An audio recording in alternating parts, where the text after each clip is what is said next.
Welcome back, everyone, for another episode of Walford Weekly, where we, of course, talk about EastEnders. Yes, we do. Sorry, I was under instruction not to talk, so I have doing my best job. That's for noise reduction purposes. I've been told off already, everyone, and we've not even started the show. No, so we're here to talk about the episodes they aired between the 13th and 14th of April, and this was like the end of if this was real time, this was an end of a week. Yes, this is the last two episodes. So two exciting episodes because they're at the end of the week, and they were good. We had the Panesar party, which we've been promoting for a few weeks now. Very exciting. Vinny, iconic. Did you get in, or were you shoved out the door? No, they wouldn't let me. I didn't have the cover charge. Did you do yoga with Ruby? I was going to say, Ruby invited me to yoga, and I thought that sounded like a better offer. But then I didn't end up doing that either. I just ended up going to the chicken shop and buying myself some deep fried chicken. And I bumped into Whitney. So. That's a mood. So, it was all good this week. Lots going on. Lots of things happening. Lots of things were happening. Before we talk about the things that were happening, may I promote a little quiz that is happening? The third quiz we're doing. Can you believe it? We've done 3. I know. Milking that for all it's worth. Well, no, I'm not milking it. I'm doing it because it's a fun thing to do. And since we're all You're in the Johnny Carter of the podcasting. I am. World. I've got myself... Oh, I forgot to tell you. On Animal Crossing, I've got myself a glittery jacket. Just because I can't get one in real life. On Animal Crossing, my character, the villager, has one. Good. So that's good to know. Yeah, April 19th, this Sunday, if you're listening to this as it's released. Sunday, April the 19th, is our third quiz of EastEnders. The quiz of Walford. Yes, the pub quiz. The Queen Vic pub quiz. Will there be that game that no one likes in it this week? Dot Cotton's Connection game. The one that you stole from Only Connect, those ones. Dot Cotton's Connection game. It's not that people don't like it, it's that the question is so doesn't go through cryptic. Mediums. People don't understand it. People do get the answer right though. Just normally after I've given the answer. But no, there'll obviously be the Walford knowledge rounds, but there's also your favourite games that you hear on the podcast too, that we play along and you can interact with. It's live, so we do it live as you're watching it. And you get to see our living room. You get to see our cat. Yeah, he appeared on the first one, not the first one. You get to see Ben. He normally comes in. Sometimes. He's meant to be the social master. He's meant to be the guy who passes the social information on to me, but it very rarely works out that way. I can't be bothered, I'm too busy. Yep, too busy. Right, so that's enough of that. So the quiz on Sunday the 19th. There is. But do you know what else happens on the 19th? No. It's my birthday. Right. And do you know what I want? A Panesar party. I also would like to go to a Panesar party, mainly because at the end of the week, when Ash said to Vinny, she said, it was a shame that Kheerat and Mum couldn't be here. You notice anything missing from that sentence? Jags? Yeah. Poor Jags. He owes Habiba 50p. Yeah. And I was like, all right, Ash, a bit shady there, forgetting it's not a shame that Jags wasn't there. Was he meant to be there, but his scene got cut? No, Jags was the only one who went with his mum to visit their uncle, was it? They ended up seeing in Middlesbrough. Kheerat went as well. No, Kheerat was meant to go, but then was seen in the first scene at the cafe. Oh yeah, that didn't make any sense. So unless he went and then came back again, but the party was the next day. So. Yeah, it was all. Kheerat did technically go, right? But he also went to the casino and also talked to Keegan and Chantelle, so it was all a bit muddled. I think they've swapped some scenes around. Yes, we've talked about this before, that because of the way that the episodes are now being broadcast, it feels as though that they've re-edited the episodes, because there was a few bits and pieces throughout the episode where it felt like it was a bit disjointed again. It felt especially Monday's one, the first one of the week, because it went like daytime then nighttime, and Kheerat was wandering around through loads of. It was just all a bit odd. But there was the party happening outside, but no one seemed to care in the square. Like the whole of the Vic didn't notice everything. The party had got out of hand. The police had turned up. That reminded me a little bit of 2018 when Sharon noticed because she was stuck at Linda's. Well, no, that was another step, but that was a different scene. That was upstairs. Yeah, it's true. So the scenes that are happening downstairs. So I wonder if the Whitney thing has been brought forward a little bit. They introduced those scenes a bit earlier on. She was meant to appear on the 31st of March, Leo's mum. I don't know what day that is, but that's not that interesting anyway. But we did get the Panesar party. It looked realistic. Did it look more realistic? I thought for an EastEnders party, I thought it looked empty and looked really joyous. It looked like there was nothing really going on, and there was a DJ, but also the audio. You could tell they added the music. I know that's how television works. I'm not an idiot, but it felt like I knew that they had added the music into the background, so it sounded really echoey when they were talking to one another, and that shouldn't happen because the music should overpower them. You know what I mean? So if you're in a club, if I was in a club with you or a house party, that wouldn't happen. and I wanted to say to you, Ben, do you fancy a vodka? No. Do you want a vodka? Yeah, No, that would sound really echoey. It wouldn't sound very echoey if we were in this. So are you enclosed slacking environment. off the sound man who does the background music? I'm not. No. You can't criticise them adding background music to a party. No, but he's had enough practice recently, so he should be getting these stuff right, shouldn't he? The sound mixing.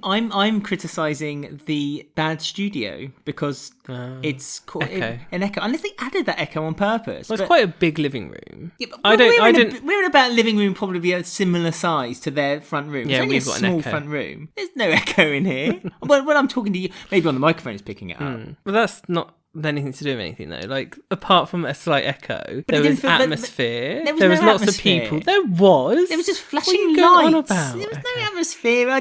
There was flashing lights. There was lots of people. I've seen a There better was- party in a retirement home. So at Christmas, I did too. That's a random thing. Dottie selling drugs is what I want to know. They were kind of inclining it, but then But she wouldn't sell them to Bex ages ago. She got someone else to give them to Bex. It's all a bit... No, she didn't want to go and get them from Bex. But Bex wanted more, and she was like, "Oh well, I'm not getting for you again. You can Dottie's get them a yourself." drug dealer. She should have sold them to her mate. No, the Dottie couldn't be bothered. That was the point. It wasn't that Dottie didn't want to. It was just that Dottie couldn't be bothered. Dottie was like, no, you get yourself. So she's also like a drug dealer now then? No, I thought she in her- stopped her druggy ways. I thought she stopped her Well, pushing. she looked like she was selling them at the party. It did look like that, though. That was the curious thing. Very odd. Doesn't really make sense to her. Because last week she was going on about how she's good and doing everything for justice. And, yeah, Because she almost strange. killed Bex, didn't she? By giving Bex the number of a drug dealer who then gave her a bad batch of drugs. That Shame was Bex happening.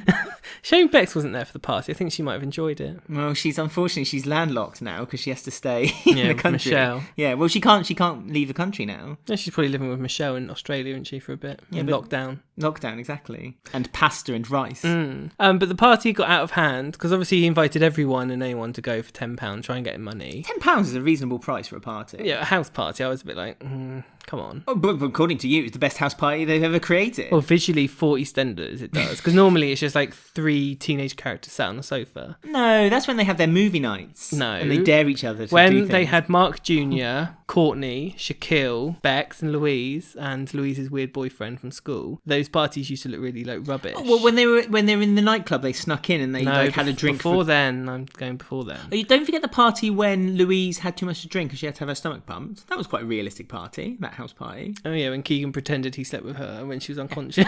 Yeah. Keegan's done a 180. But I thought it was a good party. I thought it was good. The one thing I was a bit iffy about was Ash. 'Cause she like changed a bit. Talking about 180, she became a completely new character.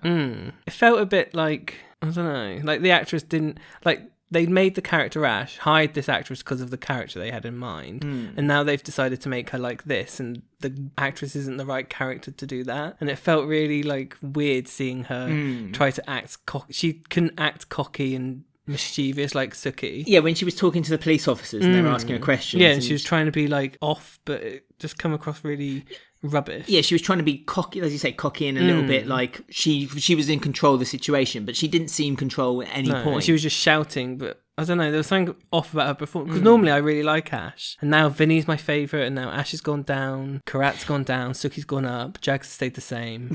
Rock bottom. You should play the top of the pops music in the background as you chart the Panesars. Yeah, the Panesar chart. But We yeah. should do that. I think We will so. do that on Twitter. But yeah, I was thinking it's a bit, I don't know, she seemed to struggle with her material. And then later on, when she was talking to Vinny on the floor and she was talking to Iqra on her own, she was really good again when she was just a bit more calmer. So Yeah. I have a bit of issue with this. Well, there's a character history, development. isn't there? We now know there's a history, a Panesar history between, and it seems There's to a be family way as well of doing things. Yeah, which is which almost is leaning toward this like a gangster style family, doesn't it? Which Yeah. is a worrying sign which we're heading. But we already knew that Kheerat was a little bit shifty, especially later in this week's episodes, because he offered a loan to Keegan, knowing that Keegan's quite desperate for money. And well, he'd offered I completely forgot. He offered a loan, didn't he, to the Slaters as well earlier on? Or was it that he took Also, their like flat lower from the them? rent or something like that. That's Wasn't right. it? Well, no, he wanted a full like a higher rent, and then he realised that Jean Yeah, had because cancer. Jean had cancer. Yeah. That's right. But obviously, Vinny and Ash, when they were first introduced, we knew that they were the closest in the family because Vinny was the one trying to convince Ash back into the family. Very protective of his Ash. He is. So I wonder if there's more between them two than meets the eye. Perhaps they got together, they got into more trouble than we think. Oh You no, said when they got together. I'm not saying incestuous. I was like, what? No, although I wouldn't mind a little incestuous story. I do like a bit of incest. Before. I enjoy an incest story.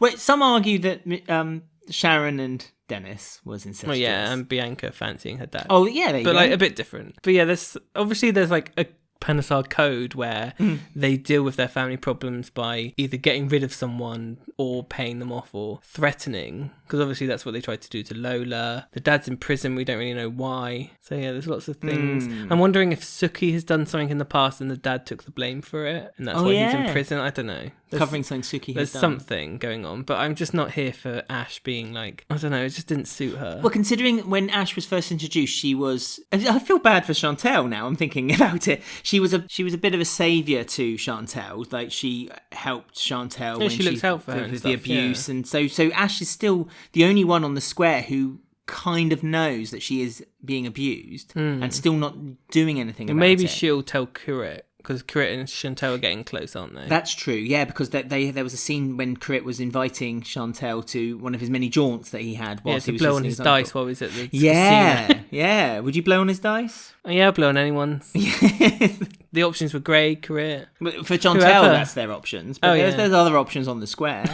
You could blow Big on Kush. Yeah, if you want. She's got some good dice. She got snake eyes. She has. But not on her head. It was also a bit weird how, like, because Iqra was, like, getting all upset with what Ash was doing. Because she, like, Vinny beat up that guy because he had, like, homophobic stuff said to them. Yeah. Very strong language, I thought. Which I feel we can't repeat. Although, you seem to have the potty mouth now. Why? Your videos that you release on our YouTube channel. If anyone saw me in real life, I swear all the time. It's just, here I can't. You tell me off for swearing all the time. Yeah, in real life, I mean, not on the show.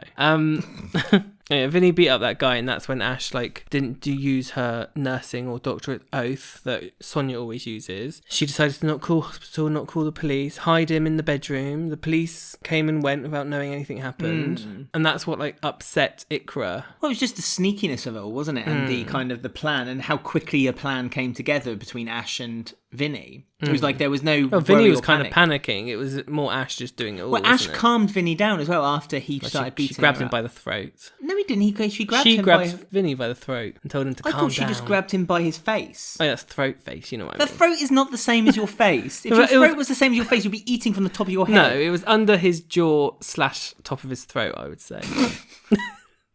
But anyway, play a game of Operation later. Yeah, what bits of Vinny can you touch? I'm sorry. That's the game. And that sort of scared Iqra. And I thought it was a bit rich when Ash started going like, oh, don't make me choose between you and my family. It's like, I thought you hated your family. Yeah, I know. I thought that was a bit silly. But then they in the same scene when she said that to Iqra, she then said, oh, but you know, I find my family really desperately difficult to get on with. And so it's like, is there a torment there that Ash almost is this way of life being bred into her, or is just something she's learned? You know, is it from being a Panesar? Is this all Panesars got this kind of vicious reputation built in? I also thought the reaction as well when Iqra was like, oh, your mum's not that bad, and it's like Ash was like, well, she's lying about cancer, of course she is, and everyone seems to be brushing over it. It's like, shut up, Iqra. Like, what do you mean it's not that bad? It's really weird. Like, well, also considering she's been at like 2 meals and she's seen the way that Suki has kind of bullied Ash, and the fact that they're together in front of Iqra, and Iqra's like, oh, you know, it's all fine. It's weird because Iqra's normally quite fiery and she always sticks up for herself. It's her degree in business. But then when that guy was yelling at them and Ash told him where to go, Iqra's all like upset. It's just like, it was all a bit strange. Yeah, she didn't stand up for herself. She kind of took a step back. I mean, it's a shame that I don't want an abusive story between Ash and Iqra, but I don't. Of course I don't. Yeah. I don't want another one. But I would like them to. I would like to see more of a fiery relationship between them. Yeah, because they've been together 2 years. Like off screen, they were together. It's like they just met, isn't it? This is like their first scene at a party ever. Yeah, it's like their first party together. It's really odd how they've handled it. They've messed up a little bit by not showing us more of their relationship like they have with Ben and Callum.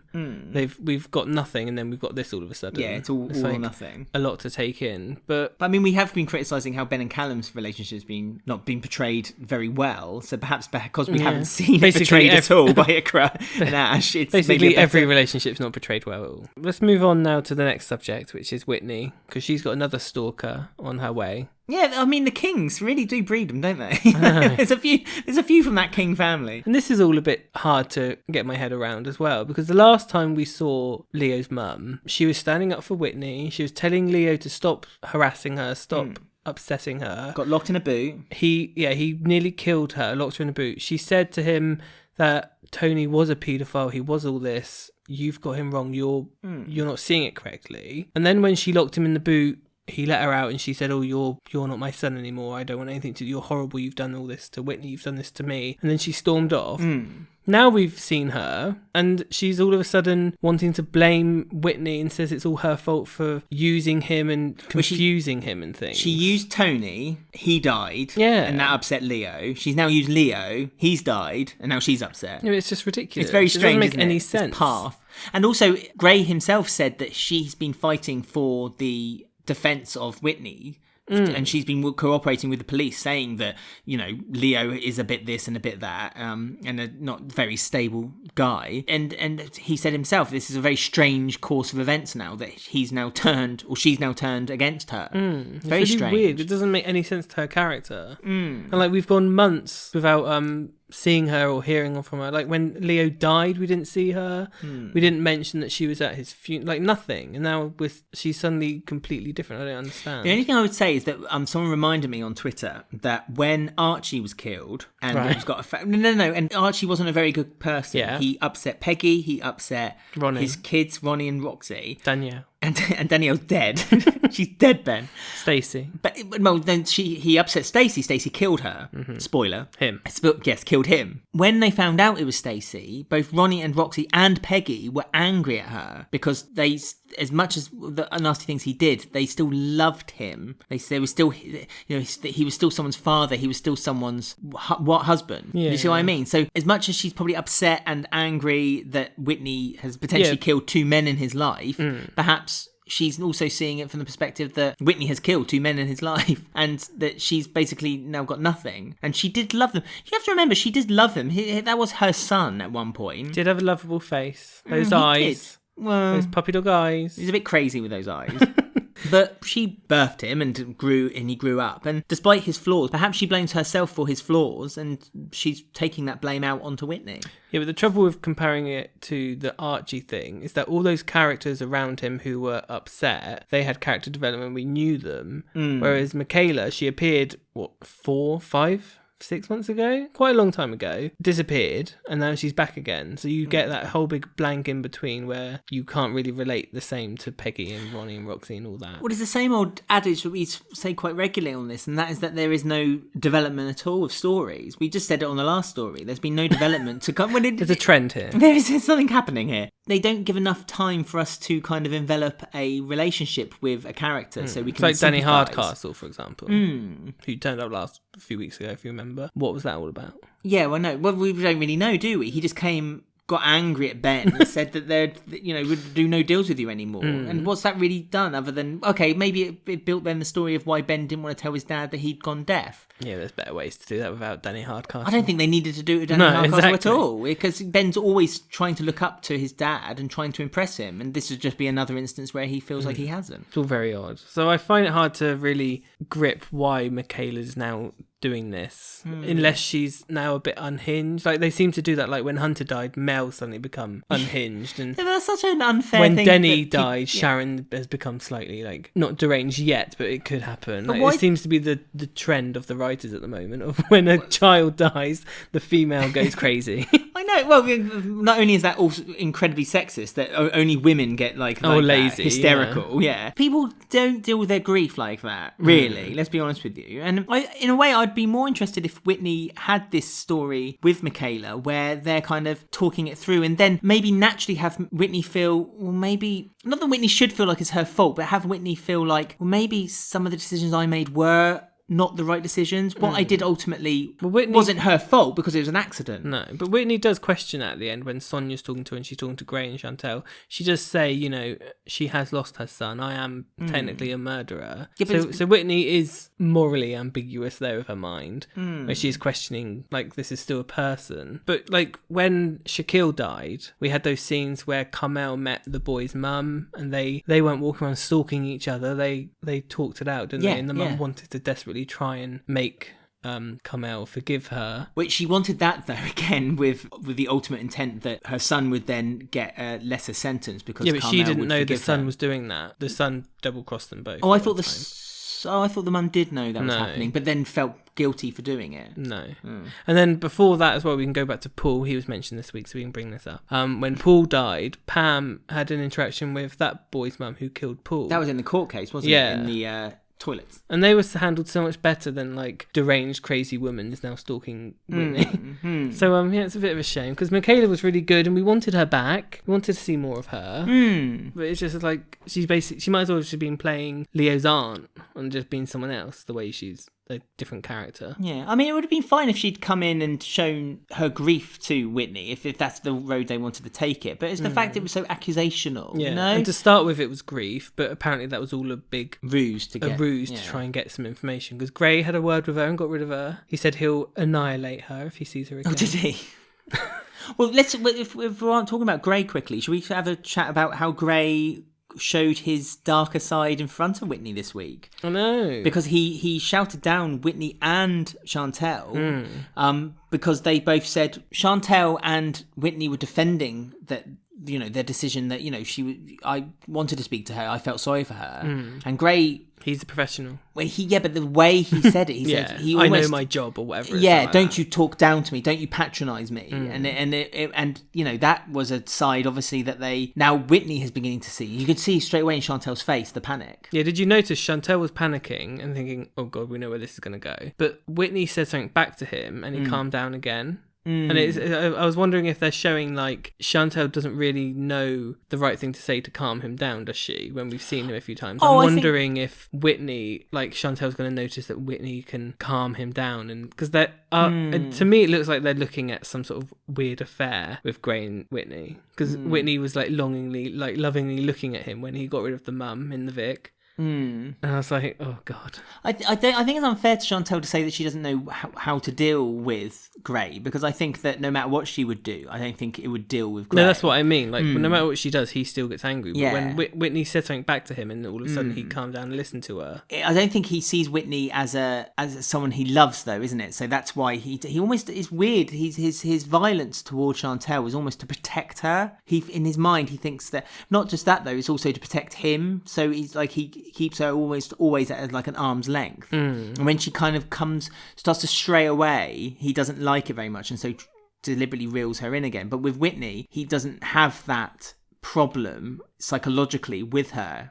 Technically it's still a friend. So I know you think that they're gunning it as an affair story with Whitney. I think perhaps they might have a night together, but I don't think it would ever be a full-blown affair. Will she get pregnant? He's desperate for a baby. So's Whitney. Whitney said, I might not ever have a baby in prison. But she said if she goes to prison, she can never have a baby. Chantelle doesn't want the child with Gray and she's had an abortion. Like, is this what they're leading to? I mean, has Whitney not suffered enough? She suffered enough as it was before Kate Oates arrived. Kate Oates said Whitney's her favourite character and turning it to 11 and given her hell for about 18 months in a row. But the actress can handle it. It's just whether the character can, because this happened to Ronnie Mitchell in like 2014, where so much went on with her that the audience were just like, nah. I'm done. Well, this is it, and then they got killed off. And you're right, and I think people are getting tired of Whitney now. I see it all the time, and it's not necessarily Whitney; it's Whitney's misery, I think. Yeah, when everyone don't feel very sorry for her, which is a really weird. It's an ongoing misery case. Yeah, I suppose so. To a next, it's the same story as when she was first introduced. If you think about it, technically, so all they're doing is referencing back to when she was first on the soap, and people perhaps don't really care that much anymore. It's gone. It's happened. But it's a It's a definite thing, a Whitney thing to do, where Gray is like her inverted commas saviour. Yeah. She would fall for him. That's the type of thing that Whitney would do. Well, she did it with Woody, she did it with Mick, she did it with Callum, she did it with... We've all done it with Callum. Yeah. It's the hat. But that's not out of the realms of possibility, like character-wise or whatever. Like, that would happen. She would fall for Gray, try to kiss her, make a fool of herself. Yeah. But it's just whether Gray attaches on to that feeling of, oh, I might be able to be powerful over her, sort of thing. What, over Whitney? Over Whitney, because he saved her, he's saved her life, he's got her off this court case. She looks up to me, I can have a bit of power over her. Yeah, I don't know, because that sort of thing because him. I don't think Whitney's one to bow down like that, and I think she showed that today on the episode by basically mouthing back to him after he criticised them for their decision. Plus, I like their friendship with Whitney and Chantelle, so I don't want that to be like spoiled. Well, it's almost a friendship that Whitney wasn't allowed to have. Whitney and Chantelle was always, because Gray didn't allow it, remember? Because Whitney wanted Chantelle, that's it, and put it online, and then Chantelle got panicked because Gray doesn't like pictures of her online. So they never brought that up again. That's strange, isn't it? Well, Whitney hasn't been on her store for what? A long time. Since months. Leo was on. She gets the store license from the market traders and then doesn't use it ever again. Right, so we're going to go on now to our game, and then we'll be back to talk a bit more about Keegan, and also the Mitchells are back. Time for Ben to play a little game of Mr. Fowler of the Martin variety. Lovely. 5 a day. Nice and fresh. Nice and fresh. Right out the packet. All packets are recyclable or compostable. Mm-hmm. He's back on his market stall. He's got lots of facts and information, and he wants 5 answers thrown back in his face. Okay. Are you willing to do that? Yep, if I can reach. He's got very long legs. You don't have to reach, just throw them at him. This is one of the games we'll be playing, by the way, on the quiz on the 19th of April. And I forgot to mention, you can play that on our YouTube channel. So if you go to our YouTube channel by searching Walford Weekly and clicking subscribe and ringing the bell, you'll then be notified when the quiz is up, and you can play live. Live on YouTube. Right, so Ben, do you understand the rules of the game? Yes. I'm going to ask you a question. You have to give me up to 5 answers that relate to the question or statement. Okay. Do I have a time limit? You have 30 seconds. Okay.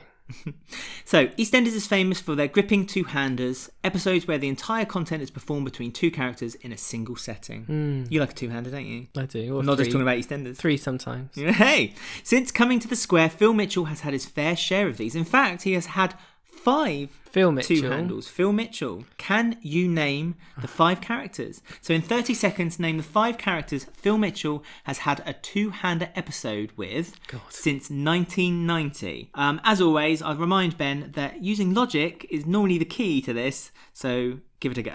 Okay? So you have 30 seconds, starting from now. Okay. I felt confident before I knew it was about Phil. Jay, that really bad one was Jay. Jay Brown, correct. Has he had one with Sharon? He has. Sharon Watts. Grant? Correct. That's in their old house. Peggy? No. Shirley? No. Kathy? No. What? Ben? No. Billy? No. Jamie? No. Pat? No. Think of an ex-wife. An ex-wife? 3 seconds. Who's he married to? Time Nadia. is up. No, God no. That would be terrifying. Who else is he married? Shirley. Well, there's Lisa Sharon. Fowler. Lisa. Oh yeah, of course. Yeah. Who shot Phil? Right. And the final... Well, I'll tell you what, I'll go through them in order. So, Grant Mitchell, which you got correct, was on the 15th of November. That was after Sharon Gate. Phil woke from his surgery after a blood clot after his beating from Grant. Oh yeah. And they vowed to be a strong unit together again and not let any woman get in their way. That happened. Number 2, the one you didn't get, was Ricky Butcher on the 20th of April, really? 2000. What, Phil and Ricky? Ricky has a breakdown when everything starts to get on top of him after his breakup with Bianca, and he finds out that he's working on illegal cars with Phil and decides to leave the square, but Phil tries to convince him otherwise. Oh, what a nice guy he was once.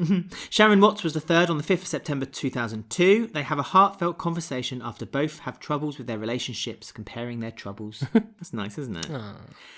Number 4 was Lisa Fowler on the 27th of March 2003. Through flashbacks, so they used flashbacks in those days, Phil recounts the history he has had with Lisa and their turbulent relationship. Was it a clip show, was it? Kind of, yeah. And the last one was Jay Brown on the 21st of August 2017, where he reveals that Alan Hall was Jay's father and he accidentally killed him in the car lot fire for insurance fraud for Frank Butcher. But then, at the end of the episode, he gets a phone call and he says, I've told him a lie. Yeah, so you find out that it was all a lie. It was all a waste of time. In the same episode. Yeah, and never mentioned ever again. So there you go. So there are the 5 two-handers Phil's ever had. Do you know who's had the second most two-handers? 4. Shazza. Let me have a quick look at my notes. Yep, Sharon's had 4 with Michelle, Phil, Den and Michelle. 2 with Michelle. There's more. There's 2 more. There's 1 more, sorry, had 4. Who always has them? It's surprising, this one. It surprised me. Dot.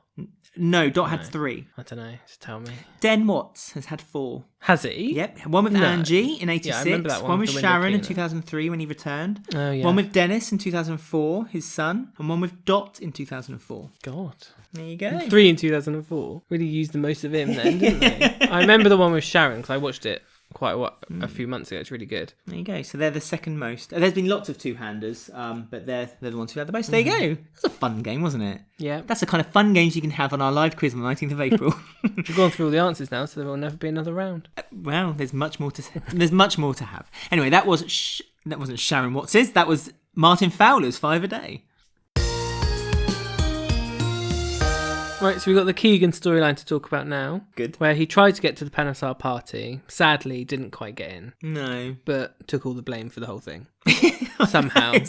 No one knows how. Somehow he's now getting blamed for everything that happened that night. Because he's having a bad day anyway. He's been off with Tiff. He's worrying about his loan that he couldn't get. He's thinking of going to a loan shark. Tiff's like, don't you dare do that. It almost ruined my family. It's also almost ruined his family, but he seems to have forgotten that. Yeah, Karen went there twice, didn't she? And with Ben. Oh yeah, gosh. And Tiff had like letters she's kind of hiding, which have like red stamps on them. Which, like, final demands. Urgent. We said earlier he gets his little loan from Kheerat. Sorry, is he not making any money from his sandwiches at all? Like he still works just because that loan was meant for expansion, not for. Then he got a free van. Yeah. So I don't want to sound like I'm mudding the waters here, but like he's still making money, surely, because he's got. Especially with Iqra, with her business degree, she's probably investing it left, right, and centre. I mean, I'm questioning her business degree. She's constantly giving Keegan advice, and none of this advice seems to be working for him. No, but it's all a bit odd. And like he got this loan from Kheerat because Kheerat kind of sympathised for him, felt sorry for him. But we don't know like how much for or what the payback is. Or No, he's basically shaking his hand on the deals without knowing what the deals are. So he can literally have like a 1 billion% APR return rate. And he Keegan sort of decided like that got him in a good mood, so he had a shower. He had sex. Yeah, in the twice. van. And a shower. Oh yeah, well to wash off the first sex, they had more sex. That's how it goes. Oh, lucky them. And he got ideas of not just doing sandwiches in this van, but sex. But yeah, doing sex in the van. But also, what was it, like paninis and toasties and what is it? What like a pret-a-manger. Yeah, all these weird things. He'd been in a pret-a-manger the day before and he got ideas.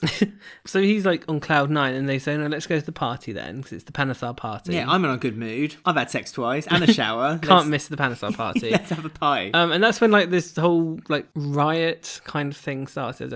I don't know where the riot began. Because obviously someone about the Panesar party. We're going Vinny back. punched that guy. That and then some other people started knocking something over and then it all just the guy got punched by Vinny after everyone streamed outside into the street. No, maybe because he wanted to have sex with them, with not with Vinny, with Iqra and Ash, and he called them obviously horrible derogatory comments, and then but the whole thing started. Didn't someone spill something or break something, and then someone else did something else? He had his mates from his school, didn't he? And he looked really concerned when they arrived anyway, so he knew that they were bad people. So it was all kicking off, and like when the police arrived, for some reason Keegan went, "Oh, let's run away! Like let's get out of here!" and started running off. Someone threw a brick into the police car window, the paddy wagon, and I love that time. And instead of like just being like, well, should we just walk away? He like, let's make ourselves look incriminating. I'm going to run. It was so stupid. And then they arrested Keegan, but they didn't arrest Tiff, even though they were together. Yeah, again, bizarre. It just didn't make any sense. And Tiff could have said, I'm a witness, he didn't do it. Which she did, to be fair. She did say, he didn't do anything, And but the thing, they were kind of arresting him because they said he was like resisting. They were arresting him because he was resisting arrest. So that's a weird one, isn't it, if you think about it? The only way you can get arrested is by resisting getting arrested. Yeah, that to me doesn't make sense. That's not really stupid. And it was weird that it was the guy, like the He was like quite high up and he was there for some reason. Yeah, why would he be there? He's a detective on a murder charges. Why would he turn up at a blooming stupid house party? Wanted to go to the Panesar party. They did say he was just there. Well, they said there was rumour there was drugs being dealt there, but then that's not dealing with that problem, is it? No, no.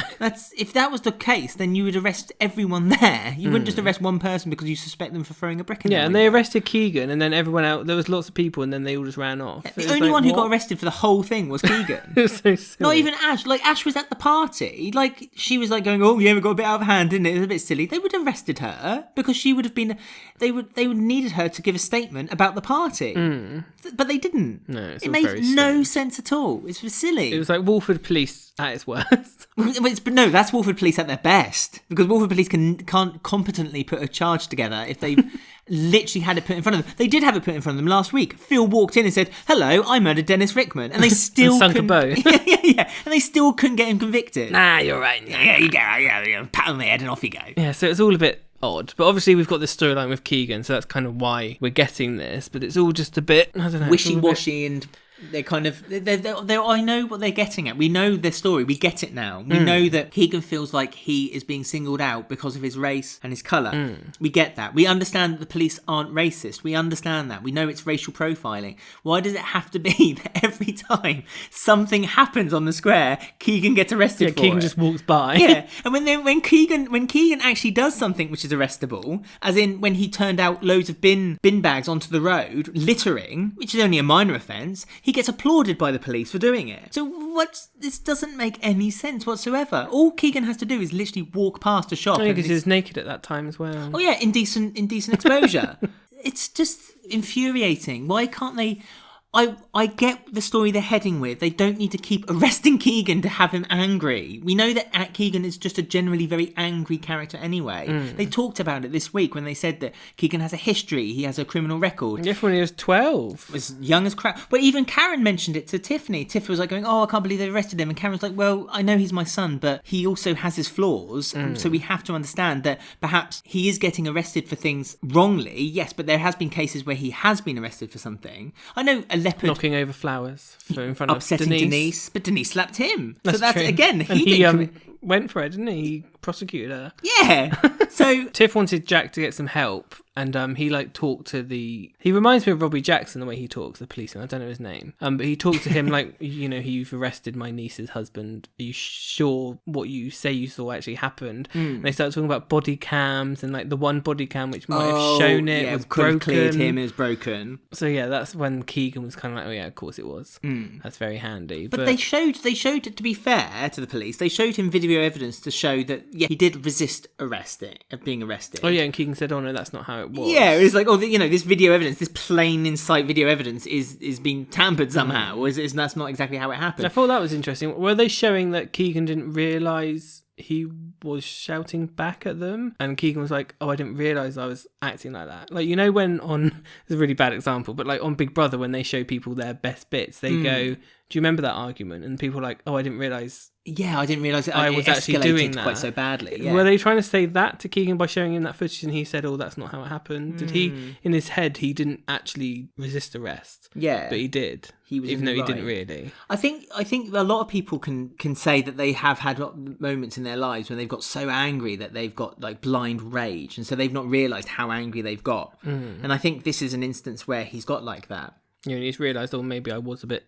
lippy, but even that doesn't deserve him being arrested though. No, of course not. He was wrongly arrested at the end of the day, and the detective, whatever his name is, Detective Robbie Jackson did arrest him and then lie to keep that arrest valid, because he lied to Jack. He said to Jack a few things that Keegan actually hadn't done. And then said to Jack, oh, you've been invited to my daughter's party, so you don't want to get out of the loop of everyone. So yeah, it was all a bit That's true. funny. So he was almost threatening Jack with the kind of, police officers look after one another. Again, showing a corrupt police force, which Walford is well known and loved for. And yes, so Jack's been put in a very difficult situation now. Does he believe his family, or does he now believe? Well, Jack said he's seen the footage, and he says to Keegan, I've seen the footage, so he said that's true. He did say to Keegan, like, you need to accept that perhaps there is some blame on your shoulders. But the footage doesn't show him throwing the brick, So No. But they can't arrest him for that then. No. But that's why they let him off. Oh, yeah. Happy evening, finally, for Keegan. But no, there's more bad news. But for his day of horror. The bailiffs decided to arrive. They did. So yeah, I mean, obviously something's happened with Ted. They've obviously assumed that Patrick wasn't Ted. Are they going to go after Patrick now for lying about his identity? What's this, the council? Yeah, because that's the last thing, was Tiff pretended Patrick was Ted, didn't she? And they were married to each other. Oh yeah, I forgot about that. So I hope Patrick doesn't get in trouble. But they've now lost the flat. Mm-hmm. Tiff, it did make me laugh. Tiff was like, we got nowhere to go. It's like, Tiff, you're the one character on the square who's related to everyone. Oh, no, that's Literally true. everyone. Well, she's got multiple homes. She could go to Jack's. Mm-hmm. She could go to Karen's. Yeah. She could live at Karen's if she wanted Jack to. could give her Mel's old place for a bit. She could go to Sonia's, if you think about it. Sonia's. Because of Whitney. Yeah, why She's not? related to everyone. And Karen lives upstairs. That's what I said, Karen. Yeah, She can go to Karen's. there's all sorts. So Yeah. they're worried. But Karen's leaving. That's, 3 characters that are going, so she could just move into one of They theirs. can move into the Vic. But then isn't the person who lives in Karen's house the named occupant Karen? So if Karen leaves, again, they'll be squatting again. Oh yeah, God knows. No, Mitch must be on there with Bailey now, is he? Oh, no, because they're not married. So technically, he might be declaring that he lives somewhere else and actually doing benefit fraud. Who knows what's going on? Oh, the Taylors. But yeah, so they're homeless now, and that's how they sort of ended it, with them in despair. So What a happy ending. Luckily, it's not the last story we're talking about. no, because we also have Kush, who had a lovely little storyline. Lovely Which was Kush. meant for Kat, let's be honest. Oh yeah. This was never meant to be Kush's story. he might have been a supporting role in this Tommy legacy, but I don't think it was ever meant for No, Kush. it's meant to be Kat. And I also think when Ruby came into the chicken shop to stand up to Michaela for Whitney, I wondered if maybe that was meant to be Kat as well. Like, she was like, we stick up for people around here. Yeah. And I was like, that's a bit cat-like, that dialogue. And also, it was a very weird decision that Ruby had done yoga and then decided to get some greasy chicken. Yeah, she did mention it though.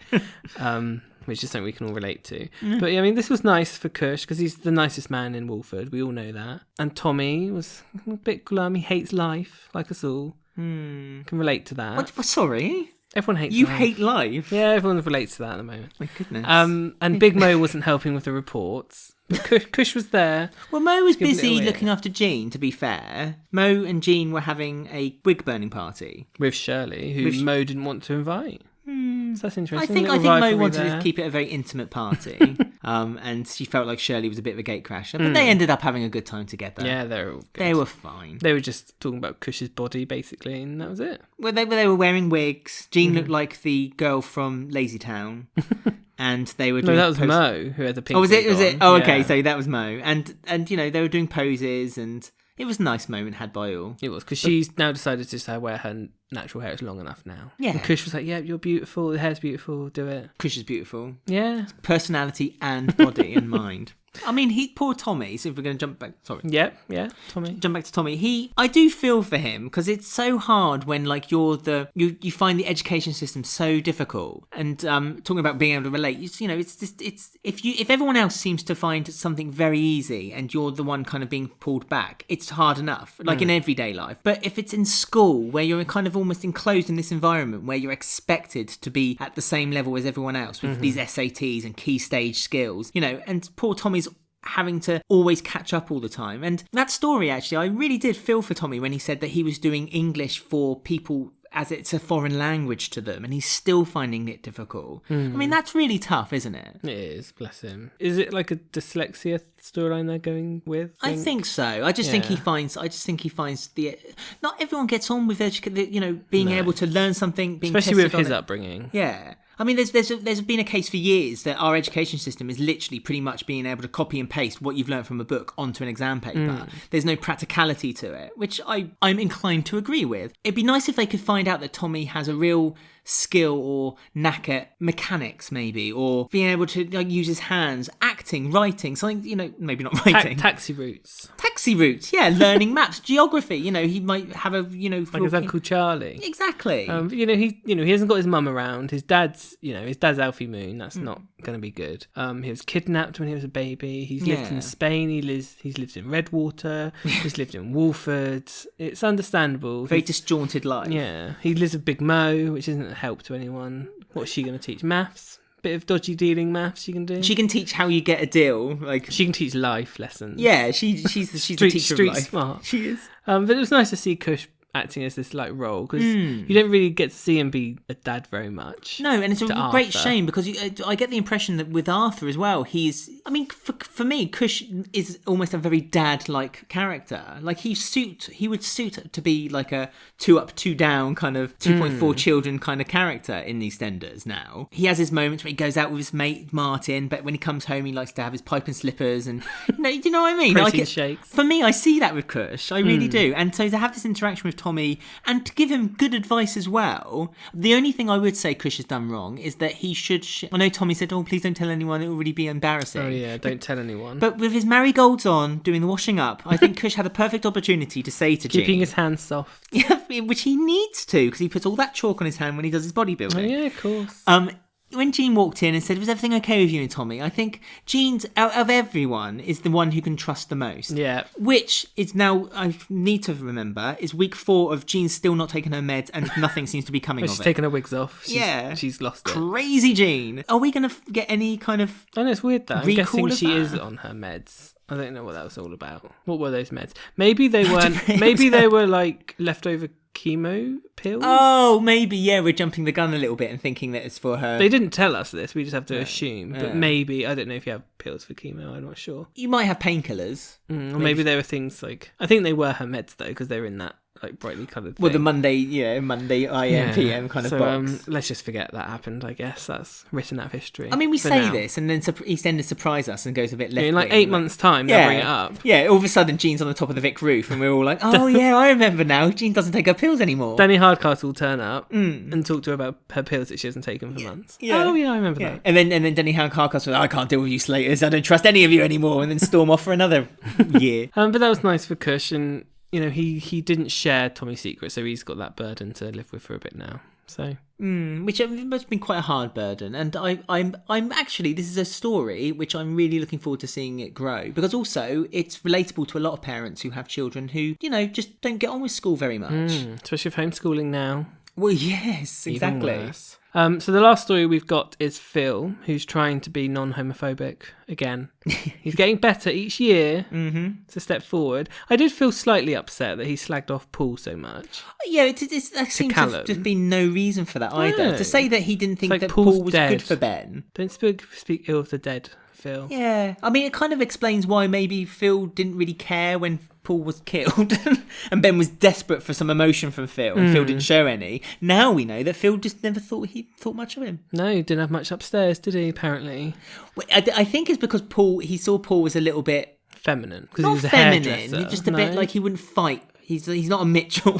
He won't fight for a cause that he believes in. Like his way of like, you know, standing up to someone is by basically turning a cheek and just kind of walking away. And hence why ultimately perhaps he thinks that why Paul got killed and Ben... Yeah, but I think they're doing a real disservice to Paul, because Paul agree. had a big thing with Ben coming out and accepting it. A bit like what Ben did to Callum. Yeah. Paul was like that for Ben. So I feel it's a bit mean to just write Paul off like that because they want Ben and Callum to be, you know, the one for each other. But like, I think that's a bit mean to Paul, because he had a big part in Ben's history and development of accepting himself. Yeah. So I thought, that's a bit nasty. And Pam was only in it a few months ago. I know, I was thinking the exact same thing. I was thinking if Pam was there, she'd be slapping that Phil's face right now. That face would get redder. It's really horrible. But I don't think it was horrible. You can kind of get not from. I don't mean from him. I mean writers. from like the team who decided to just. I was about to swear then. To poo on Paul. Poo on Paul's memory.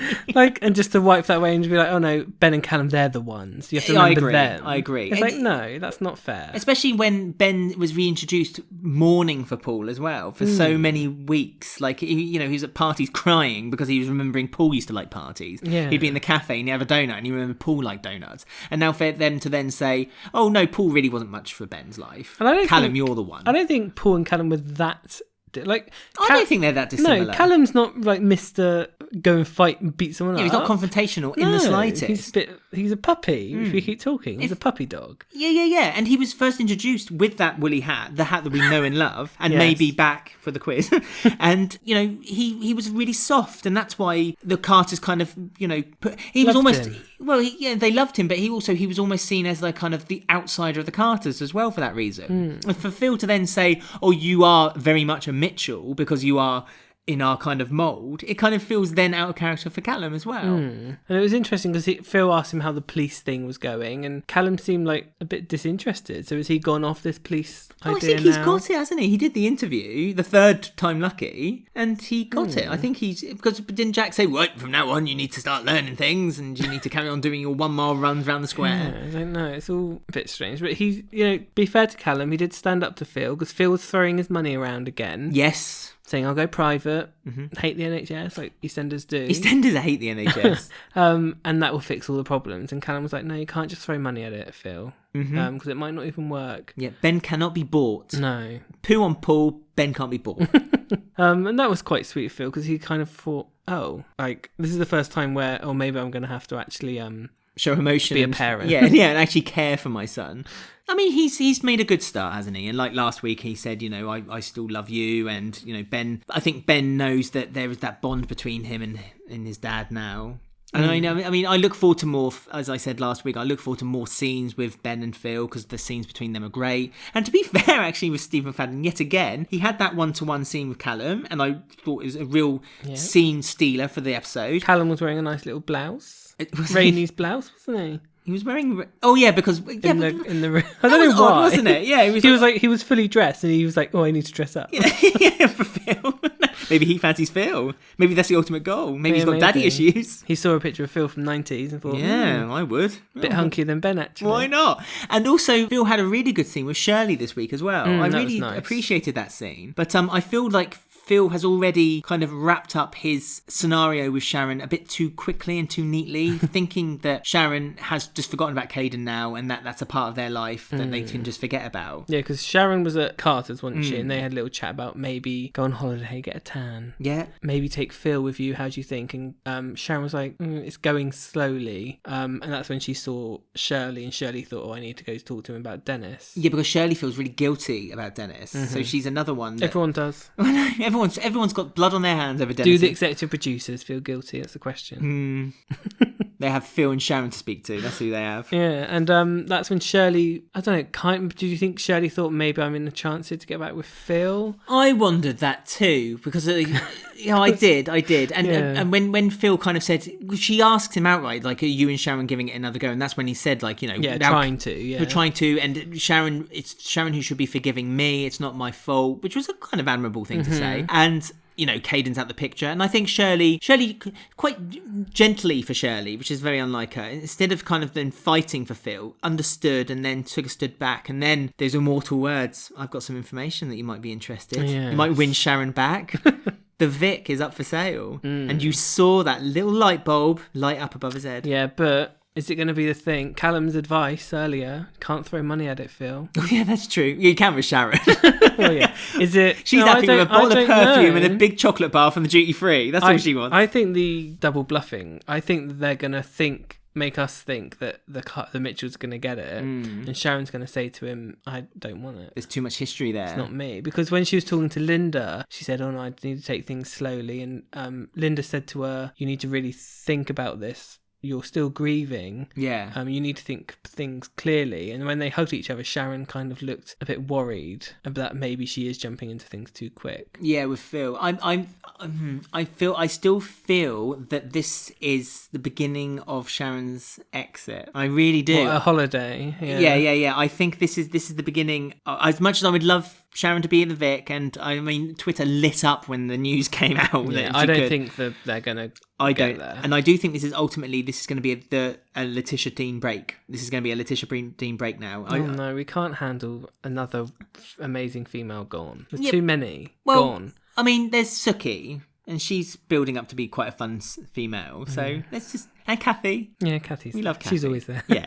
But I just got that... Like, as you said, you quite rightly kind of painted the picture that Sharon almost feels as though the comfortable thing to do to get back with Phil, and perhaps not the right thing to do. And I think Caden's going to be a problem in their relationship. I think that Sharon will ultimately regret her decision. Caden's not out of the picture. Like Phil no thinks. Way. No, exactly. And I do wonder if they're going to do a thing where, I don't know how they would do it, but Phil thinks he's bought it for Sharon, and Sharon's like, no, I said no. And then they'll be like, well, who did buy the Vic then? And then it will be revealed. Like, it'll be like, don't expect to see me here, did you, Sharon? And it will be whoever it will be. Mel. I'm not dead after all. That'd be hilarious. So I'm wondering maybe if they're going to do something like that, like a little throwback to when Sharon did that to Peggy. I don't quite know how it would work. But well, you need to think of someone who's an enemy to Sharon, who's not on the soap at the moment. I can't.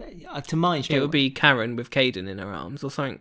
No. I don't think Karen would do it out of spite. No, I'm not saying it would be out of spite. I'm just saying Phil thinks he's given her the money and she's bought the Vic. And Sharon's like, no, Phil, I've not. I've decided not to. Oh, so it could be someone who Phil then is an enemy to Phil. It could be anyone. I just can't see Sharon living there. No, I don't. Still think it's the Taylors because now Keegan and Tiff now don't have a house. But it just feels I know what you're saying. It feels like the Taylors are getting their way in there, doesn't it? And they're making us think it's going to be Phil and Sharon. I mean, the equation to all this for me is that if it was Karen, I wouldn't have a problem with it. It's Mitch that I have a problem with because I don't think Mitch deserves the Vic. Do you know what I mean? He hasn't done anything for me that he. No, but it could be a way to propel him into something. Maybe. I really don't mind Mitch as a character. But I do mind what he is becoming, this kind of lovesick puppy for Karen. I mean, give him something. Perhaps the Vic is something that he can have, and then there'll be a story circulating around that, maybe. Yeah. But I can't imagine Karen. I don't know how they can afford it. That's it. I can't imagine them getting afforded. Unless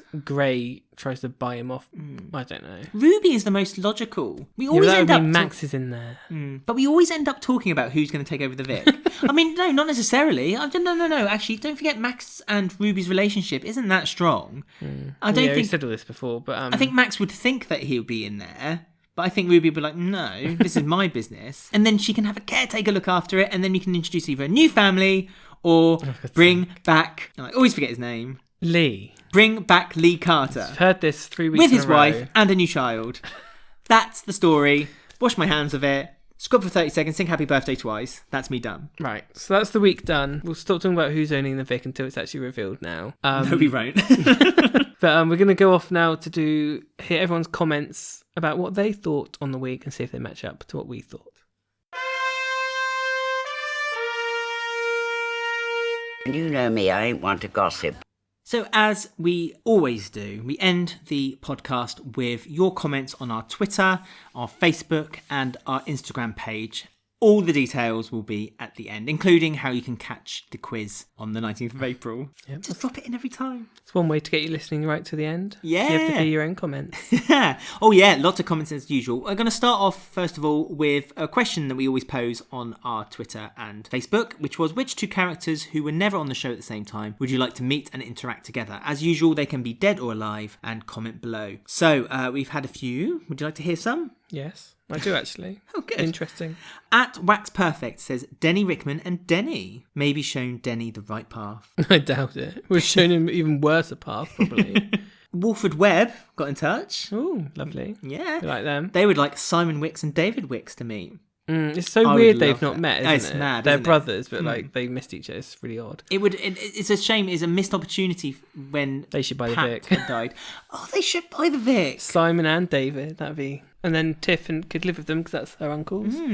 Yeah. Anyway, another day that will be. At Dogtanian8 says also Simon and David Wicks would be the obvious ones who have never met on screen. It would be good. Two sexy brothers running the square. I can be there for that. At Gilby PPPP has said Chrissy Watts and Angie Watts, the two wives of Den, meeting, that would have been clashing. Good. Yeah, because they're both strong. Because when Angie met Jan was a little bit of a feather, wasn't she? Whereas Chrissy would have stuck up just as much to Angie. So yeah, that would have been good. That would have been feisty. I'd enjoyed that. At WCW Lion has said Karen and Janine. There would be a great fight in the Vic. I think the only way that Janine would be good if she upsets someone or starts dating someone in the family. If Keanu was still in the soap, Janine and Keanu probably would have been a good relationship. And then there would have been a good... Well, they are technically family, Karen and Janine, because of Tiff's now married to Keegan.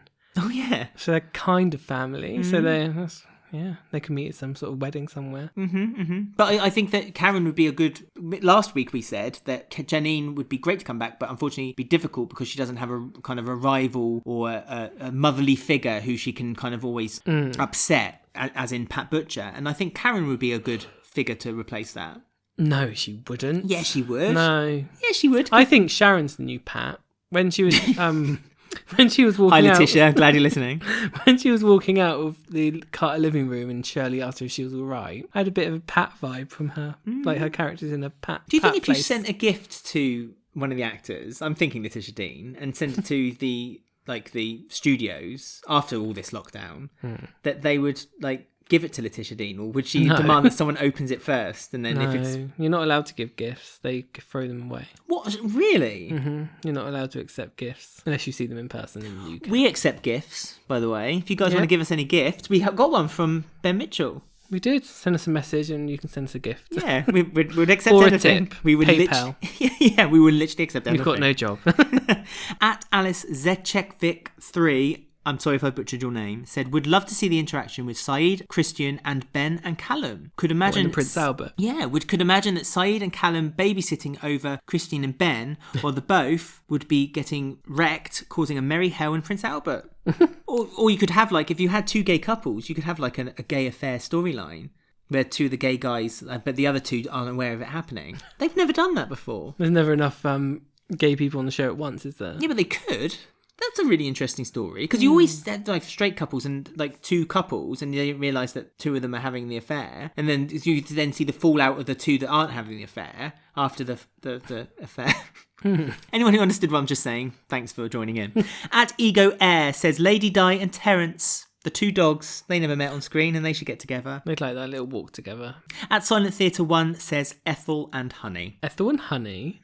I bet Ethel wouldn't like Honey. Yeah. I don't think she'd like her. She'd think that she's secret. She's got a secret being kept from her. Yeah, Ethel was very... Yeah, she kept her cards close. She didn't like people who seemed like they were keeping secrets from people. And Honey's one of these people who does seem like that, doesn't she? Honey's a bit cold when she first meets people, and Ethel wouldn't like that. She'd expect to be hugging and dancing straight away. So what a weird thing that someone thought. Honey and Ethel. I like it though. I wish Ethel was still in it. Obviously that's never... I'd have a Ghost of Ethel any day. Maybe they could do a Ghost of Ethel for Dot. Gretchen's died though, the actress who plays her. Yeah, what I was going to say is they could do it like they did with the recent Star Wars movie with Carrie Fisher. What, use old footage? Yeah, they could use old Fisher and splice it together and then... Well, that's the case. Now I want Lou Bill back then. They could do Lou Bill too. Good. Dot gets the works. Which is why, EastEnders writers or producers, if you're listening, you need to bring her back and kill her off on screen. It's not their fault. She would come back for one last stint. And if they did it... Depends how in the mood June is in. Well, June, if you're listening, come back for one last stint. No.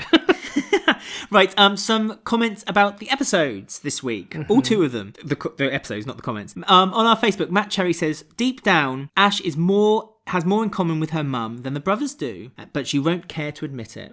I think that's true. That's why she ran away from the family. Yep, I agree. She's trying to escape turning into her mother, which is what we all do. Well, I'm doing that with my father. Don't tell him that. Kieran Smith has said, I'm really confused at Leo's mum. When we first saw her, I'm sure she knew what Tony was like. Now she's acting like Tony and Leo were the injured parties. Leo locked her in a boot and whacked her over the head. You're quite right, Kieran. All that happened, and yet she's still supporting her son. Yeah, it makes no sense. Bethan Davies doesn't like giving negative feedback, but I honestly saw better shot and written stuff in students' films than when I was at uni. There was a lot of really out of character writing and dialogue this week, but it all felt so amateur, especially the party scenes. I agree with you, Bethan. I thought the party scenes weren't that great, and I don't see why you thought it felt like an atmosphere was there. Explain, tell me, come on, argue with me. I don't know. I just thought it doesn't. If I was comparing it to an actual party, it didn't look real. But I'm comparing it to past times that EastEnders have tried to show a party. Right. I mean, the fact it was set at night time was a... Oh, that's a bonus, is it? Yeah. The fact they had a party at night was the one thing. Yeah, it is actually in current EastEnders, because they never do things in nighttime when they should do. So that was even that was a plus point for me. Okay, well, Carwyn Hughes has a few things to say about Kate Oates. Ooh. This is on our Facebook group too. Poor Kate Oates. Don't forget John Sen's in charge now. True. So point this at him. Okay. Or both of them. Or all of them. I had so much hope for the show after the appointment of Kate Oates, after watching her previous work in Emmerdale and Corrie. Mm-hmm. Her months in charge were really good, with the highest point being the Sean Slater week. But since John Sen took over the show, it has totally gone downhill, with the boat crash week and the Linda storyline being only the decent parts. Boat crash week was amazing. You have to give them kudos for that. The aftermath was good, which it wasn't, so then it taints it forever. But they killed Dennis. That was the only... mistake, I suppose. The Shiano reveal was rubbish to say the least. With Martin being involved was silly. Mel's death has become completely pointless too. There's lots of things that they've done have been completely pointless. Dennis's death being one. You said the Shiano thing, the thing they built up over months and months and months, was just a wet fart at the end. A lot of it was headline grabbing storylines with no real, no depth to them. That's the trouble. But yeah, I've seen a lot of negative things the past few weeks actually about EastEnders. I don't think it helps that there's only 2 episodes. No. So you're really what you're seeing is you're looking even more into how meh it is. It feels like they're editing it differently. They'd be better off just showing 4 a week and just going on a break quicker rather than it's like letting something die.